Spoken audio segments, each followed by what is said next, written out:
All right, what's up? What's up? What's up? This is DB talking now, DB talking birds, DB talking Philadelphia Eagles. Guys, we have come to that point in the season where the season is now closed for the Philadelphia Eagles. Obviously, after Sunday's loss to the Tampa Bay Buccaneers in the wild card round of the playoffs, wasn't pretty, wasn't pretty, but now we have a lot to look forward to. We have a lot to get into, things of that nature. So, we're definitely going to get into it. We're going to get into the offseason outlook. We're going to definitely look at this season as a whole, as it played out, some of the progression of the entire team and how that came about. But first things first, I know that I haven't been on with you guys since before the wild card game, Tampa Bay Buccaneers versus the Philadelphia Eagles, and I had to collect my thoughts. I got to be completely honest with you. I had to collect my thoughts in regards to this game, because so much happened and so little happened, and there was so much that I did not like. I did not like. Toxic Falcons, welcome to the chat today, my man. Happy Wednesday, my dude. Happy Wednesday. Guys, let's just go ahead and get right into my thoughts on the game. And I know that it's kind of late, midweek, obviously. But I had to spend some time, had to collect my thoughts on the results of this game in the wild card round versus the Buccaneers for the Philadelphia Eagles. Um, Let's start with the quarterback position. Let's start with Jalen Hurts. Jalen Hurts had an awful game. Jalen Hurts had a horrible, horrible game. He definitely took a step back in this game. But I mean, here's the thing. You're going. Jalen Hurts. Jalen Hurts was going up against a veteran defensive coach in defensive coordinator Todd Bowles. The Tampa Bay Buccaneers, they have players. They have players at every single level of that defense. They have players at every single level of that defense. You know what I mean? So, they have Levante David. They have Shaq Barrett. They have Vita Vea, who, by the way, Vita Vea absolutely got the better of Jason Kelsey on that day, this past Sunday. And it showed. It showed very much so. I mean, forced two holding penalties on Jason Kelsey, which is not a normal thing. It's a rare occasion. It's definitely a rare occasion. Obviously, those two holding penalties came got called back two very explosive plays for the Philadelphia Eagles offense. That was momentum changing moments. And another beautiful play, obviously, by Tampa Bay Buccaneers linebacker Shaq Barrett, was when he tipped the interception to himself.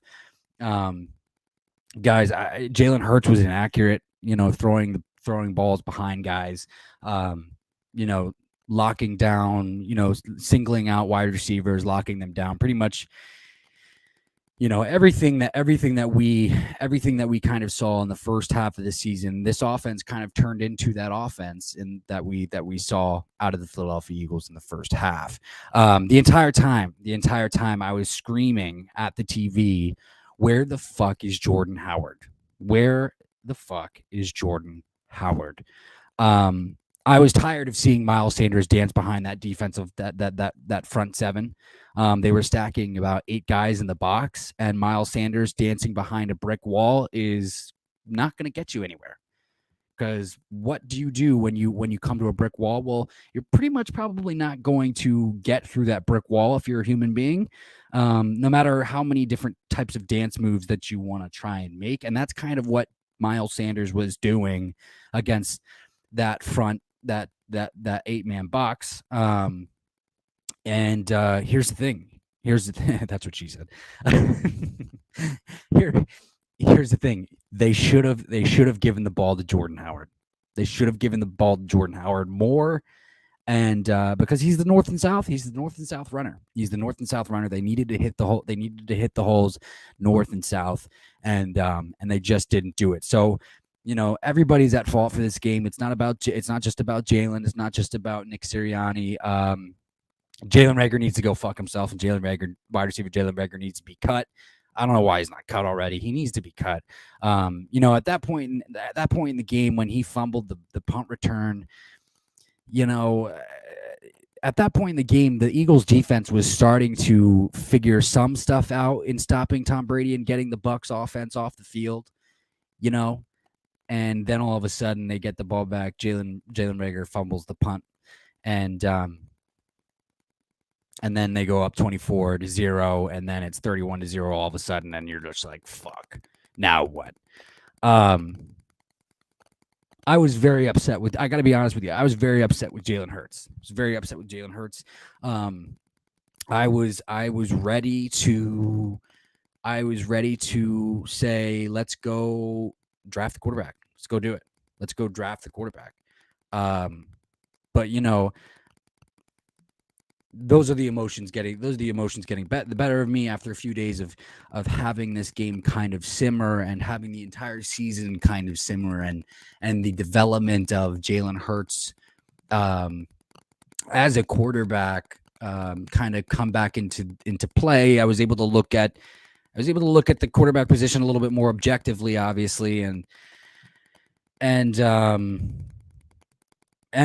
I have no problem with Jalen Hurts going into. I have no problem with Jalen Hurts being the quarterback going into the 2022 season for next year. And we're going to get into that a little bit more because obviously Howie Roseman and Nick Sirianni, GM Howie Roseman, head coach of the Philadelphia Eagles, Nick Sirianni gave their joint press conference today, and Howie Roseman was asked, "Is Jalen Hurts going to be the quarterback of next season?" And yes. Howie Roseman said, yes, he has earned himself a role to start. So, Toxic Falcon says, Minshew wouldn't have made a difference. You know, I agree with you completely. And there are fans. Look, fans are saying some crazy shit. Fans are saying some crazy shit. They say crazy shit regardless, Philadelphia Eagles fans. And you know, over the last few days, while I've been reflecting on the game, while I've been reflecting on Jalen Hurts as a player at the quarterback position, while I've been reflecting on the season as a whole, I've been getting into some arguments with some fans, with some of my own Philadelphia Eagles fans. I've been getting in arguments on different chat boards. Yeah, and some of them believe that Gardner Minshew would have come in and made a difference, and some of them believe that Gardner Minshew is the guy still, and no, he's just not. He's just not. You know, here's what I think. I think at best we would have the same result with Gardner Minshew, just in a different capacity. I do think Gardner Minshew at this moment in time can probably read the field a little bit better in the passing game, but and that's at best. That's if Gardner Minshew puts up his best performances week in, week out. You know what I'm saying? And I don't think, but here's the thing: is I don't think Gardner Minshew would have made that big of it. I agree with you, Talks Falcons. I don't think Gardner Minshew would have made that big of a difference. He may have found some open guys, more so here and there. You know, and he may have been able to read his checkdowns a little bit better. I mean, there were signs from Jalen Hurts where he was holding the ball, where he didn't see some guys open. But you know, Dallas Goedert was wide open at midfield for the first down on that first interception before halftime that Jalen threw to Devontae Smith. So things like that, like Gardner Minshew may have been able to see that. We don't know because Gardner Minshew didn't play. Toxic Falcon says the Bucs head coach Bruce Arians was fined $50,000 for slapping a player. Yeah, I saw that. I mean, they're gonna get excited. He got excited, and yeah, I mean, you can't slap players. I don't think it was. Yeah, I don't think there was any ill intent behind that, but I mean, then again, you know, the league does have to abide by, you know, specific rules and specific standards, and yeah, if you slap a player, you get, you know, he got fined. So, and that's probably why it was just a fine, because there was no ill intent, and both parties know that. And you know, if there was ill intent, then obviously much drastic measures would have been taken. But So the other thing too that I want to talk about from this game is, I'm glad that Miles Sanders didn't fumble. I guess that was one worry that was kind of put to rest, I guess. In this game is a lot of people were worried that Miles Sanders was going to have a ball security issue because of his broken hand and the fact that he just had surgery on it 3 weeks ago. So, I mean, let's look at some positives too. I just don't want to throw out negatives. I don't want that to be, the the thing here. I don't want that to be, the kind of norm, but yeah, I mean, Miles Sanders, he held on to the ball well. He did a good job of holding on to the ball. So, Tox Falcon says, I honestly think Tom enjoyed beating the Eagles. Oh yeah, no doubt. Tom definitely enjoyed beating the Eagles. I mean, he said it. He said in previous interviews and things like that, like the Eagles still haunt him. The Eagles had still haunted him because of the loss in Super Bowl 52. So I mean, Tom definitely enjoyed beating the Eagles. Tom enjoys every win, but yeah, he enjoys he definitely enjoyed getting revenge on the Philadelphia Eagles.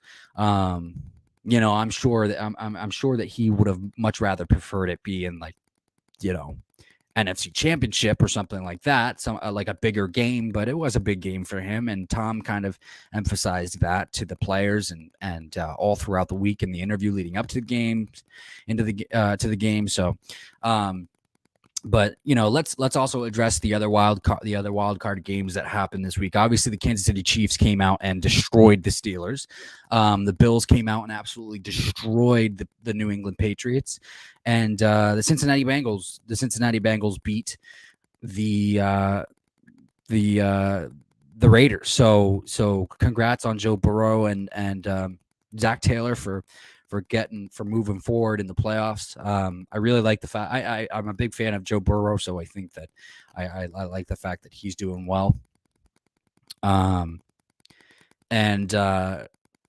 And also, yeah, the Cardinals did exactly what I thought the Cardinals were going to do. The Cowboys did exactly what I thought the Cowboys were going to do. Cardinals obviously lost big time to the Rams on Monday night, and the Cowboys choked it away against the 49ers. So both things I foresaw happening, and I'm just happy that the Cowboys lost. The fans needed to, like, go fuck themselves. Honestly, they're way too delusional. I never want to be right. I never want to be right when it comes to the Cardinals losing, just because I live in Arizona. I for my fellow Arizonian, or Phoenician, whatever you want to call them, I promote their happiness if they're sports fans, and if the Cardinals winning equates to their happiness, then I'm all for it.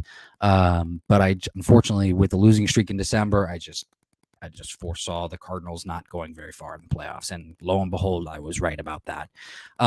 So we're gonna get into that too, because there's a lot of crazy talk coming out of Arizona in regards to what they think they should do with Cliff Kingsbury because of the loss on Monday night. So we'll get into that also, and then. Toxic Falcon says Derek Barnett just stays trying to fight Tom Brady. Yeah, it drives me nuts. Pisses me off. It really does. Even in week 6, like he was shoving Tom Brady after the play. And at that point, like, it's like I'm an Eagles fan, and I'm a fan of the Eagles, but at that point, like, I'm not a fan of that Eagle player. Like, I'm defending Tom Brady in that moment. And just like in that playoff game where he pushed Tom Brady as Tom Brady was walking away and pushed him in the back, it's like, bro, like, I can't, and that's the thing too, is like the Tampa Bay Buccaneers offensive lineman came and held Derek Barnett back, as well as a fellow Eagles defensive lineman came and held Derek Barnett back, because it's like both teams know you're being stupid, and nobody is going to let you touch Tom Brady. You're a 6'3", like 290-pound dude and and and it's the greatest player and it's the greatest quarterback of all time. Like you couldn't touch Tom Brady with with uh with a 10-foot pole. You just couldn't. So at why you're trying to start fights with him the entire time? I get it. You're frustrated. He's getting the ball out in 2.7 seconds before you can get to him. But stop. Toxic Falcon says the Raiders got screwed over. Yeah, well, whatever. I mean, who cares? I don't. Everybody gets screwed over in the league, and at the end of the day, it could have gone either way. So, Dallas lost was great. Yeah, I mean, I really don't know how you fuck up that badly. I just don't. I really don't. I just, but so that's that. Before we move on, and we'll talk about some draft talk too. We have a long off season ahead of us. We have a very exciting off season ahead of us. So we're gonna save some of the talk for later streams, but we're definitely gonna get into it. But before we get into that, let's just look at these matchups that we have coming up this weekend for the divisional round of the playoffs. So we have the Cincinnati Bengals taking on the Tennessee Titans, who are getting King Henry back, Derrick Henry. I'm gonna take the Titans over the Bengals in this game. Green Bay versus San Francisco on Saturday night. Definitely taking Aaron Rodgers and the Green Bay Packers over the 49ers. And then you have the Tampa Bay Buccaneers versus the Los Angeles Rams. Sunday at 1 p.m. Eastern time, and I'm gonna say that Tom Brady advances in the playoffs. That's just what I'm gonna say that happens. And then Buffalo Bills versus the Kansas City Chiefs. I think Andy Reid and his Kansas City Chiefs do progress in the playoffs and beat the Bills, but I think it will be a good game. So there's that. Yeah, let's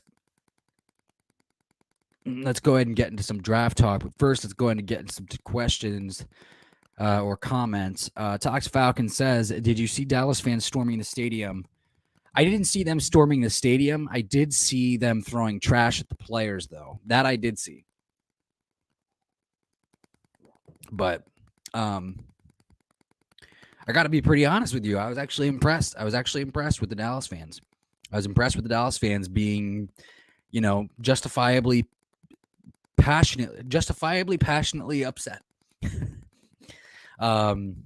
Because the end of that game was just a complete disaster. So yeah, I don't know.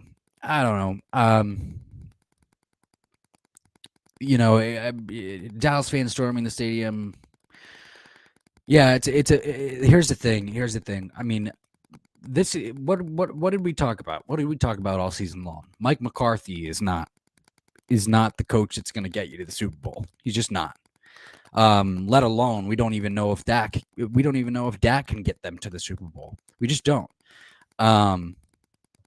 We don't even know if that current team could get to the Super Bowl. They just have this it seems this permanent cloud over their heads, the Dallas Cowboys organization that just wants to keep them out of the championship game, the big game. And it's been that way for 30 years now, something along those lines. I don't even remember. I stopped counting. So I mean, but first and foremost, I mean, Mark McCarthy is not a good he's a decent coach. He'll get you some wins. But he's not gonna get you to the big game very often. Outside of that year that him and Aaron Rodgers went there together and they won a Super Bowl. I mean, that's different. I mean, that's Aaron Rodgers. So, but let's go ahead and get into some draft talk. So, obviously, kind of bringing this back to Howie Roseman and Nick Sirianni did have their joint press conference today. Howie Roseman did say that Jalen Hurts has earned the right to start at quarterback next season. So, what does that mean? That doesn't necessarily mean that they're not going to go out and get a quarterback. That doesn't necessarily mean that. That just means that just means that he's saying that Jalen Hurts is in the right. But we're honestly gonna take Howie Roseman for what he's saying at face value, and say, okay, well, Jalen's the quarterback. Jalen's the guy. Jalen's going to continue. Jalen's going to continue to develop. Let's get Jalen to continue to develop. And if that's the case, and if Howie Roseman holds true to his word, as said in his press conference from earlier today with Nick Sirianni, then that means that we have the option to addressing the team needs with other team needs with the 3 first-round picks. So there's that. King Miro says Jalen Hurts is starting, baby. I fucking love it. Welcome to the chat today, my dude, King Miro. Happy Wednesday, my dude. Yeah, man. Look, I was, like I said, I said this at the beginning of the stream, and sorry that I'm getting to you guys late about my post game reaction, and I haven't been with you guys since before the game, and I had a lot to think about. I had a lot to reflect on this game. I wanted to think about it a lot, and I was really upset with Jalen Hurts after the game. But after giving myself a few days of really thinking about it, looking at the season as a whole, looking at Jalen's progression as a whole, I'm excited. I'm excited to see what Jalen Hurts does. What Jalen Hurts continues to do, how he continues to develop, how he continues to progress, and this is going to be his second year. Next year is going to be his second year with Nick Sirianni, and it's going to be the first time in a long time that he's had an offensive coach for consecutive years. Obviously, because since his college days, he's had one offensive coach after the other. So, he'll get to progress in the same style of offensive system, as opposed to having it change over and over and over and over again.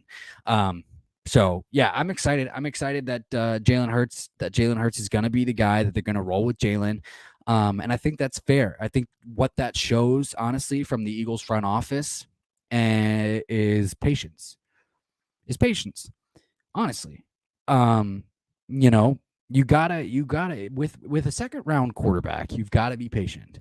They're going to develop. Not all of them are going to come in and be badasses right away. Joe Burrow and Justin Herbert were Joe Burrow and Justin Herbert were diamonds in the rough, and I wouldn't say diamonds in the rough, but they were the ones. They were the two exceptions over the last 5 years who were able to come in and just kind of sort of show signs of dominance right away. So Jalen Hurts is not that guy. He's a second round pick, and has shown signs of things to be excited about. So if he continues to progress, we can be happy about it. The thing is it also gives us the chance to address other things, like with 15, we could go out and we could get Ahmad Gardner. We could get Sauce Gardner for the cornerback position to start opposite Darius Slay. And then with 16, we could go out and we can draft Devin Lloyd. And then with 19, honestly, guys, I'm all on board with drafting a wide receiver in the first round. I got to be honest with you. I know that we've talked about this in the past where we just shouldn't draft the wide receiver in back-to-back years. But honestly, we need another wide receiver. We need another wide receiver because Jalen Hurts or Jalen Reagor, J.J. Arcega-Whiteside, like the wide receiver room is still a mess. It's still a mess. So King says, now Gannon, though, I want him out now. Yeah, well, we'll see about that. Honestly, the pros for Gannon is this: consistency. A familiar voice in the locker room. They did get better as the year went on. The defense did get better, and they got more familiar with Gannon. They got more familiar with his terminology. So I don't want to say that Gannon has been a complete shit show. He's been somewhat of a shit show. He doesn't bring pressure as much as he does. He's not as aggressive as he should be. Yes, agreed. But the defense did show signs of improvement. So can they get better if you bring in more talented guys? That's the one thing that this wild card game we should really think about. We should really look at is and what it taught us, which is we are on a different level. We are on a different level than the Tampa Bay Buccaneers. The Tampa Bay Buccaneers are on a different level than the Philadelphia Eagles. They just are. From the top down. From the top down. Players, that's what I'm talking about. Just the players. From every single level of the offense and the defense. They're just on a different level. And so if Jonathan Gannon had more talent on defense, would we see different results? You know what I mean? Would we see different results? Jonathan Gannon need a bona fide pass rusher. He needs a bona fide pass rusher in this defense. He does. He needs guys who can be more physical in the front four or the front five, depending upon how many guys you want to put down there, 5 or 4 or 2 or 3 or whatever. They need to be more physical and they need to show a little bit more dominance. And those guys don't have the guys that we have now just didn't have traits of that. Milton Williams obviously came on towards the end of the year, and I like the progression and the signs of potential that was shown by Milton Williams. I think Josh Sweat was starting to come on after starting to understand the defense a little bit more. I think Josh Sweat was starting to come on, so it was a shame to not have him in the wild card round. But I mean, if they go out and they get a Nakobe Dean or Devin Lloyd, one of these linebackers that can fly around the football and also cover, then it's gonna change things. I mean, they get Nakobe Dean or Devin Lloyd. I mean, they can also play them like they play Micah Parsons in Dallas. They can bring him on the edge too. Both players have shown that they have that ability in college. Will they be able to do that in the NFL is going to be the question. Honestly, guys, I'm at the point where I'm inching closer to wanting to trade up actually for Nakobe Dean. Like I would do that, but I'm not quite there yet.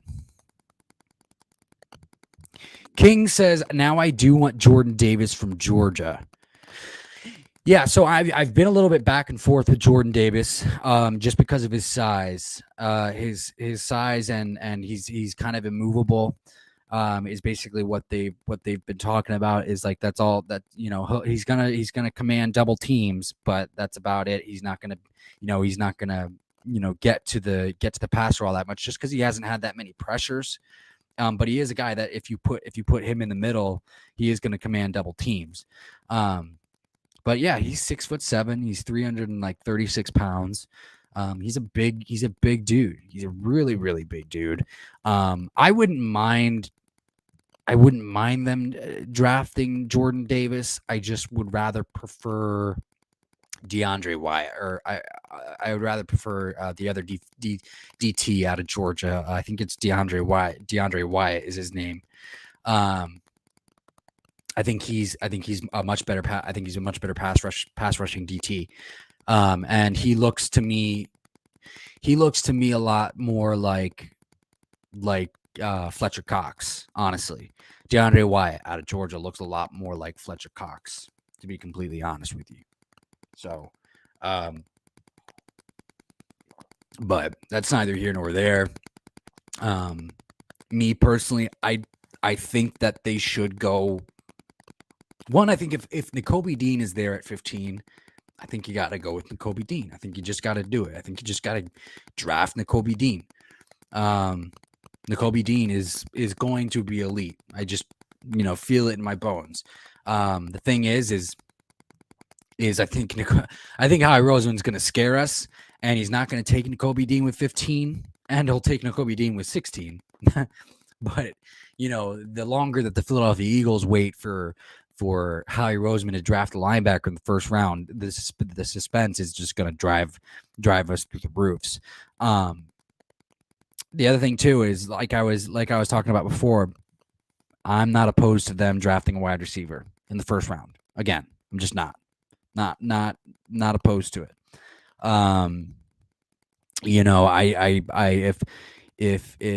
if they end up holding on to pick 19, and Chris Olave is there or Garrett Wilson is there, then I would say go out and grab him. Go out and grab him. But I honestly think, but with that said, the caveat is this: I think Calvin Ridley is a no-brainer. Calvin Ridley is an absolute no-brainer for this wide receiver room. He's not going to cost you a first-round pick. You might even, and I wouldn't do this. I'm not saying I would do this, and I'm not even sure. I don't even think Howie Roseman would do this. I'm sure he might entertain it, but I don't think he would do this. But I think he could possibly do Miles Sanders in like a fourth for Calvin Ridley. I think that would be, because honestly, the need for the Falcons, one of the biggest needs is running back. A guy who can come in, who's electric at that position, and I think that they would agree to that trade. King says, well, we are going to get BG back, but I think Garrett Wilson will go somewhere else. Probably higher in the draft. I agree with Garrett. Yeah, no, I agree with Garrett Wilson going higher in the draft. And obviously there's the big name too that I didn't bring up, which is Jameson Williams, and that's because Jameson Williams tore his ACL. I see Jameson Williams falling outside the first round because of that ACL. And I see Jameson Williams kind of in a Sidney Jones sort of situation. If there's a possibility where the Eagles can take Jameson Williams in the second round with pick 51, if he's still there, I think that's a good idea. Honestly, I mean, what do you guys think about that? If Jameson Williams is still there in the second round at pick 51 for the Philadelphia Eagles, should they take him, or is that too high? And are you guys okay with waiting for our second round pick to recover? Because that would be like the third year in a row, maybe fourth year in a row or something like that, where we've needed to wait for a second round pick to recover. Isn't that right? Sidney Jones. Yeah, Sidney Jones. I know I'm missing a couple years here, but it would be Sidney Jones, Landon Dickerson, obviously, and if they got Jameson Williams at 51. That would be another one, but I just don't want the Philadelphia Eagles to go anywhere near Drake London out of USC. I'm sorry, 6'5", 215 pounds. It reeks of injury to me, and he is injured. He injured his ankle. It reeks of injury. It reeks of injury to me. But guys, I understand what Howie said. I understand what Howie said about the fact that Jalen Hurts is probably going to be the starter next year. And great, that's great.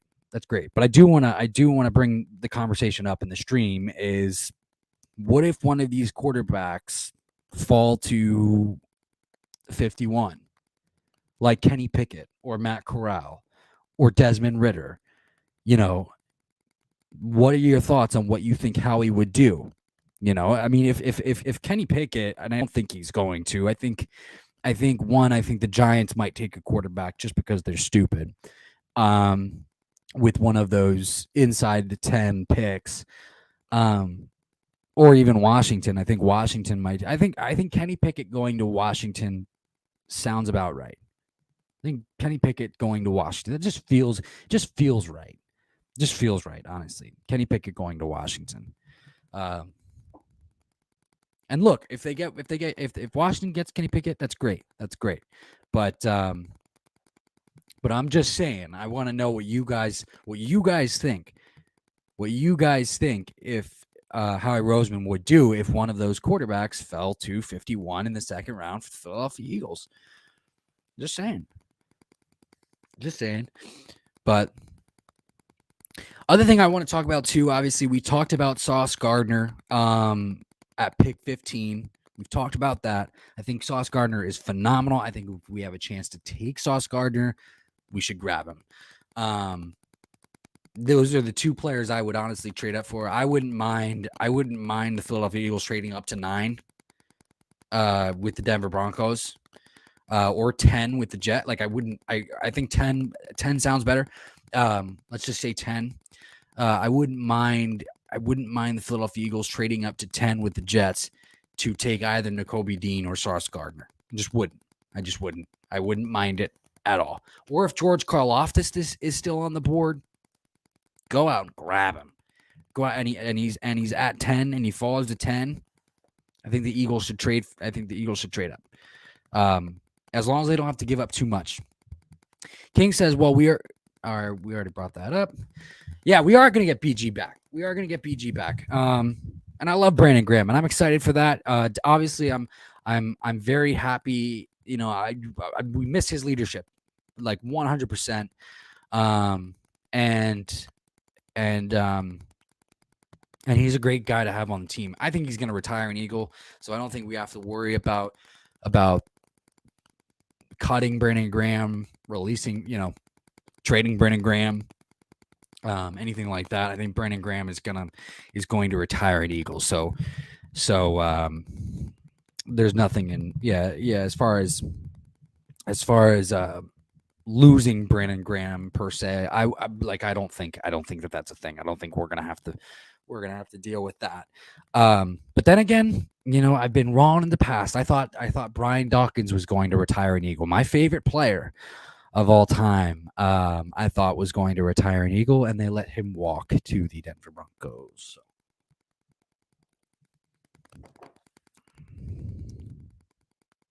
King says, we do need a linebacker, though, so who do you want? Oh, man. Well,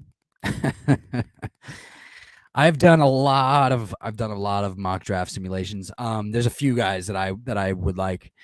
I would like it if the Eagles took Nakobe Dean. I would be okay if they took Devin Lloyd. And then when it comes to the second round, Nick Bonito, there's a few guys. Let me bring this up real quick. It's a phenomenal question. Because and I think that also JoJo Domain, I think is another. I think that's his name.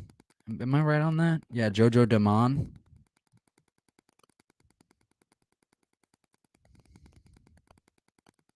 But he's more of a fourth round guy.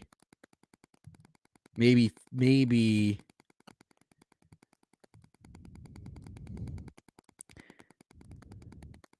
Yeah, JoJo Damon.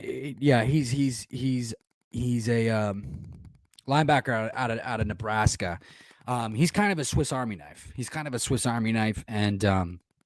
And I would love to have him on the defense if we can get him in like the third or fourth, maybe the fourth round. If he falls there, that's where I would take JoJo Damon. That's me. Chad Muma is another guy that I would like, and then Nick Bonito is also another guy who you can play on the edge, and then you can also play at outside linebacker. Obviously, 6'3", 240 pounds, is listed as an edge rusher by Pro Football Focus. And he's another guy where you can just plug and play him. That's how they have him listed. So I think there's going to be some opportunity to get some good linebackers there. I also think that, but honestly, that is a position that I do believe needs to be addressed first and foremost in the first round. So if we got Nick Bonito, I wouldn't be okay with just Nick Bonito. If we got Chad Moma, I wouldn't be okay with just Chad Moma. I think it would be Nakobe. I would rather be okay with Nakobe Dean and Chad Moma, or Devin Lloyd and Chad Moma, or Nakobe Dean and Nick Bonito, or Devin Lloyd and Nick Bonito. Like Nick Bonito is definitely a guy that I want. is definitely a guy that I want, and because he's a versatile player, he can play on the edge and play outside linebacker. I think that justifies the pick for the Philadelphia Eagles and Howie Roseman to make the decision to draft them a little bit more so. In this, like if let's say they went with linebacker with pick 16. I think they would be able to justify the means of making the pick of Nick Bonito in the second round. Because he can also play edge, if that makes sense. King says, I want Chris Olave if Garrett Wilson gets picked. Me too. Look, these Ohio State wide receivers are phenomenal. They really are. They're both really good. They're both pretty good route runners. Chris Olave is like always open. That's the great thing about him. So there's no downside in adding Chris Olave to your team. There's just not. And I really like the kid out of Penn State. I really like him. Jahan Dotson. I like him. And as far as later round wide receivers, like maybe third, I like the dude out of Clemson, Justin Ross. I like him. And there's another one that I'm missing, but there's a few wide receivers who I believe that can come in and be better than Jalen Reagor, and that's what we need. We need that. But then again, I honestly believe that what Howie Roseman is gonna end up doing is he's going to look to upgrade the wide receiver position as if in the way of adding a player that can play second wide receiver and third wide receiver. So talking about maybe bringing in Calvin Ridley and then having him and Quez kind of switch depending upon the package, things like that. But I would totally be up for if they can trade for Calvin Ridley, do it. I honestly do believe that Howie Roseman is going to call the Falcons about Calvin Ridley. I see that happening, no doubt. And then if they have the ability to bring in Jameson Williams, just do it. Just go and do it. You know what I mean? Talks Falcons says the Eagles should trade for Calvin Ridley. Exactly. It's exactly what we're talking about. And honestly, Talks Falcons, as a Falcons fan, how would you feel about the Eagles trading Miles Sanders and maybe a fourth round pick to the Falcons for Calvin Ridley? I don't think that would happen, but King says I'm pretty sure they will. That's the other thing too, is it already seems like it's set in stone. It just seems like a trade that makes sense with a team that makes sense. You know what I mean? Like it just seems like it makes sense.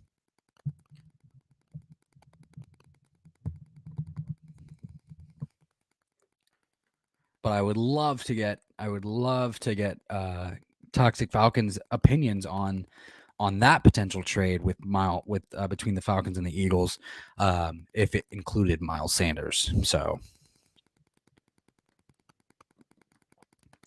but I don't think that would be smart. I honestly don't think that. If they traded Miles Sanders, then they would need to take Kenneth Walker, or they would need to take a running back maybe with the second or third round pick.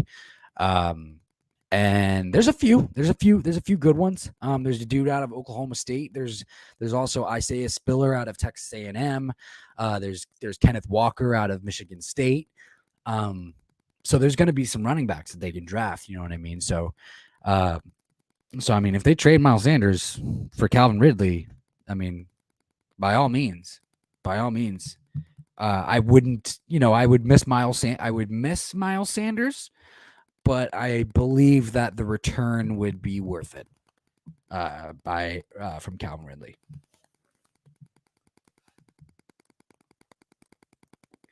King says, I think we're good on running backs. Well, I'm talking about if they trade Miles Sanders. They're probably gonna look into adding a running back. This is Jordan Howard's last year. Jordan Howard's a free agent. So is Boston Scott. Miles is under his rookie contract for till the end of next season. And obviously Kenny Gainwell, I think he got a 4-year deal. Obviously, so he just finished his rookie season, so we don't have to worry about him.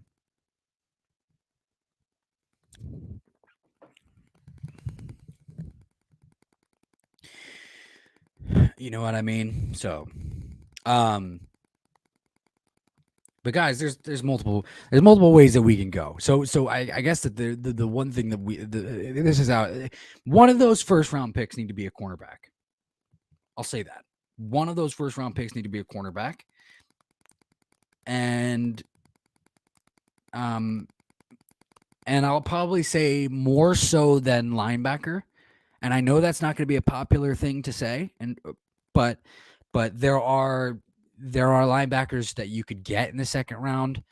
I'm not saying that this is what I would do. Honestly, if it were me, I would take Devin Lloyd, and I would take the best available cornerback with 16, or vice versa.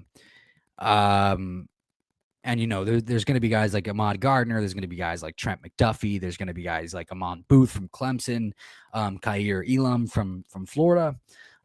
So, obviously, I'm starting to do a little bit more. We're starting to do a little bit more research here. We're starting to get into more names, going to get into more talk.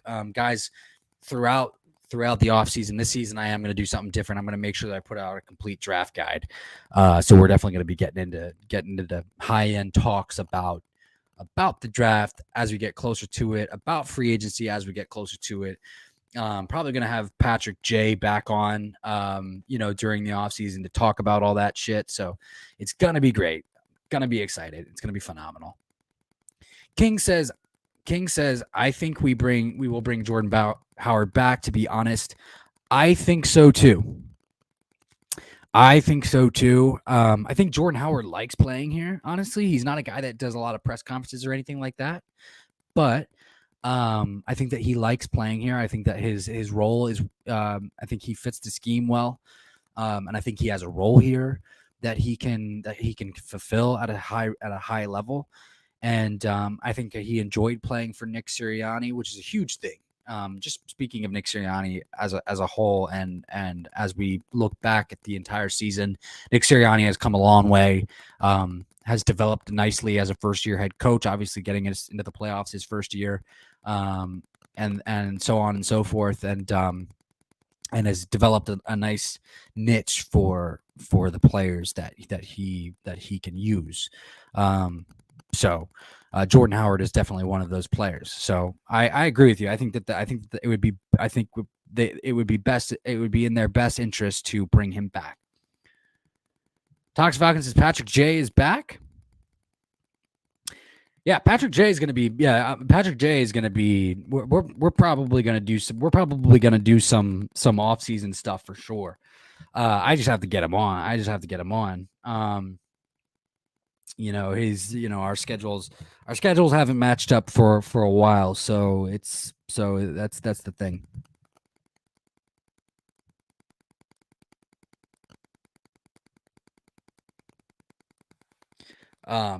But yeah, Patty J and I talk all the time. So it's honestly just a work schedule thing for him. So there's that. Talks Falcon says, okay, I'm honestly sick of these dumbass Cowboys fans saying fire the head coach for Dan Quinn. I mean, look, let the Cowboys fans be dumb. Just look at the Cowboys fans let them be dumb. Just toxic. Falcons, I understand the frustration there. I really do. But just let them be dumb. Honestly, that's not the route that they should go. They should fire Mike McCarthy for Kellen Moore, because they might lose Kellen Moore to a different organization for the head coaching position, and they don't want to. They shouldn't do that. They shouldn't do that. Dan Quinn shouldn't be a head coach. Look, I've said this many times before. history tells and trends tell that it's not the best route to go, the defensive route when it comes to hiring for head coach. That's why I just don't understand. I don't understand why teams are coming out of the woodworks for Jonathan Gannon right now. Like even the Houston Texans are going to interview Jonathan Gannon now for the head coaching position, which they can do. That's fine. If that happens, I hope that we get a guy like Vic Fangio or even Mike Zimmer. Like I'm cool with that. The only thing is, and Nick Sirianni put it perfectly today, is that each one of these coaches have a great camaraderie. They really do. And I think that speaks volumes, and they all get along with each other. And the last thing that you need is is another coach coming in who messes with that camaraderie. So like Vic Fangio is an older guy, and you don't want him to come in and have a bitter taste in his mouth about the coaches that are already here, and vice versa. So you don't want to start that. That's for damn sure. Talks of Falcons says more to the Broncos or Jags.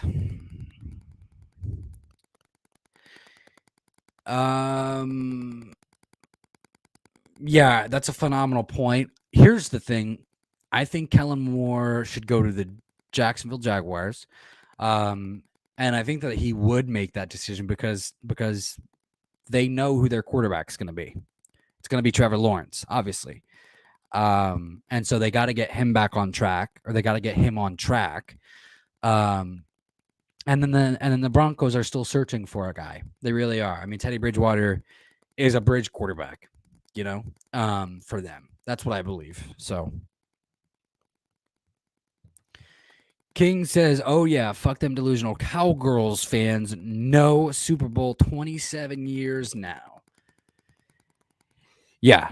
Well, yeah. I mean, they're in trouble. The Cowboys are in trouble. I mean, they're paying those guys a lot of money.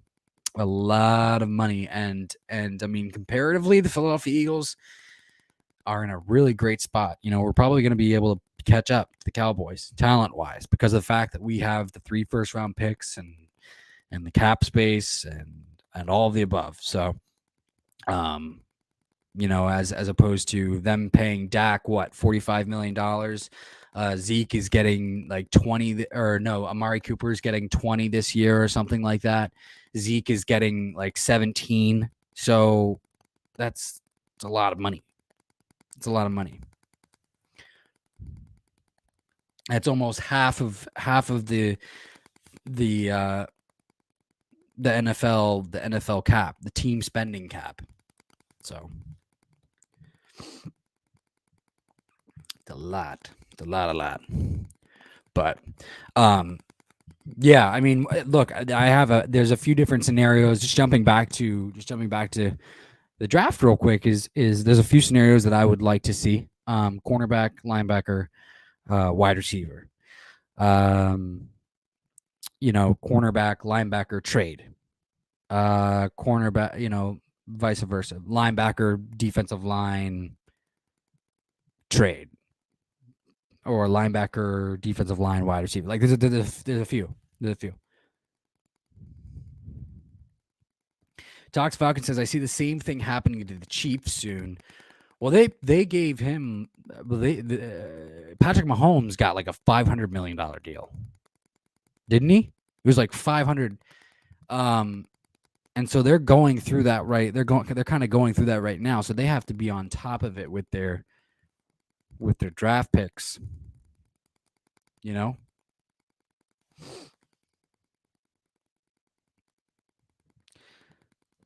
Talks Falcon says Tyrann Mathieu would be a good pickup for the Falcons. The Honey Badger himself. Yeah, I think the Honey Badger can still play. Obviously he can still play. And yeah, I mean, I would say so. I would say so even for most teams. For most teams, he's a good pickup. And he is going to be a free agent too. So, can the Chiefs bring him back? I don't know. I don't know what their cap situation is, but see if we can look it up real quick.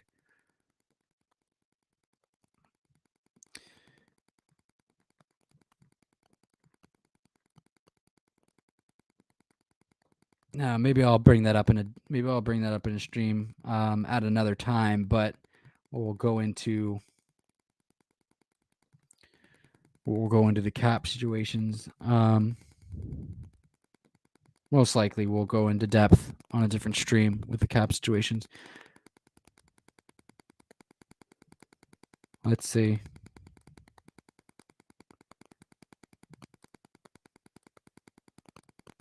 Okay, so the Chiefs have 21 million in cap space. Almost 22. Almost 22 million in cap space. So it's not bad. It's not bad, according to Sport Track. So it's not bad. Talks Falcon says there's a lot of old people in this free agency. Yeah, cornerback Mike Hughes, though, is going to be a free agent, 24 years old. I think he'd be a good pickup for the Philadelphia Eagles. Probably be a good pickup for the Falcons also as well. Be a good pickup for the Jets. He would be a good pickup for a lot of teams, honestly. So you know what I mean?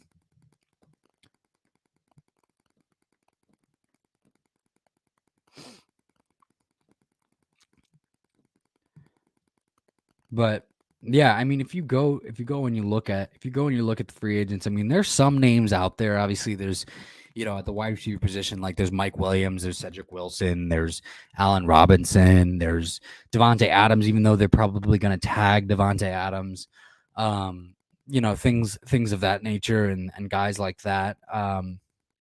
But or Michael Gallup even, who's going to be coming off of an injury, but yeah, I mean, there's some depth. There's going to be some depth in free agency at some positions, but it's not as fruitful. It's not as fruitful as it has been in the past, I guess I would say. So, guys, what do you think? What do you think the Indianapolis Colts is going to do at the quarterback position?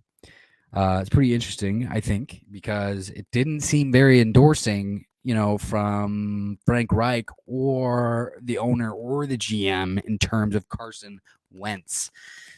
Me personally, I think they're gonna go after a quarterback.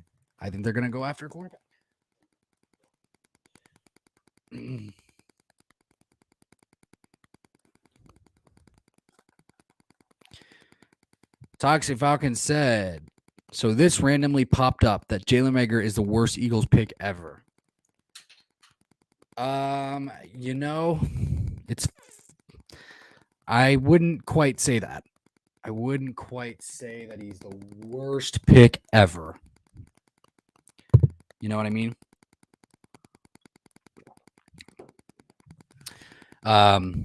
Danny the Fireman Watkins was pretty bad.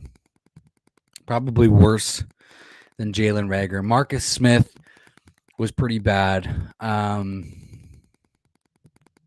Probably worse than Jalen Reagor. But then again, it's hard to tell. Danny Watkins didn't really do much. Danny Watkins was worse than Jalen Reagor. Marcus Smith and Jalen Reagor had minimal flashes. Minimal. Jalen Reagor's had minimal flashes. That's what has kept him on the team. That plus the fact that he was a first round pick, but I wouldn't say that he's the worst pick ever in Eagles history of all time. So there's quite a few. You know what I mean? There's quite a few of them. Donnell Pumphrey was pretty bad. As of in regards to most recent draft picks. So I don't know.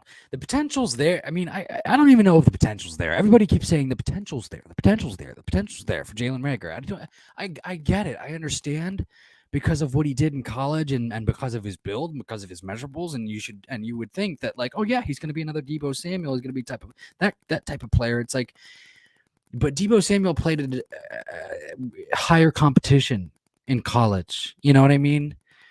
Than Jalen Reagor did, and it's like, yeah, if you have the speed to burn past everybody in college, then that's pretty much all that you have to really do. That's pretty much it. It's pretty much it. So, and that's pretty much what he did. You know, I don't want to talk about Jalen Reagor all that much. I mean, it was a bad pick. Everybody was like, "What the fuck?" Kind of everybody wanted Justin Jefferson after the Cowboys were able to get CD Lamb. Um, because he was the next best wide receiver on the board. Him or Brandon Ayuk, him or Brandon Ayuk were going to be better options than Jalen Reagor at the time, and the Eagles just went a different route. So yeah, so we just kind of have to live with it. We just kind of have to deal with it, and hopefully we're in the off season now, so hopefully they can correct it. Hopefully they can, and they started that process last offseason by drafting Devontae Smith. They started that process last offseason by drafting Devontae Smith. So hopefully they can continue that by trading for Calvin Ridley. But guys, this is DB Talking Now, DB Talking Birds, DB Talking Philadelphia Eagles, and DB Talking Now podcast. We are definitely going to be doing a lot more streams in terms of the offseason. Now the offseason has started for the Philadelphia Eagles and most teams throughout the league, obviously. So expect more. We're going to be talking about the draft. We're going to be talking about free agents. We're going to be talking about the scouting combine. Guys to keep our eyes on. And I'm going to be developing a draft guide as we go along here. So it's going to be exciting stuff. King, Toxic Falcons, I appreciate you guys joining in today. One love. Happy Wednesday. Stay safe. Stay healthy. One love. Go Birds, baby.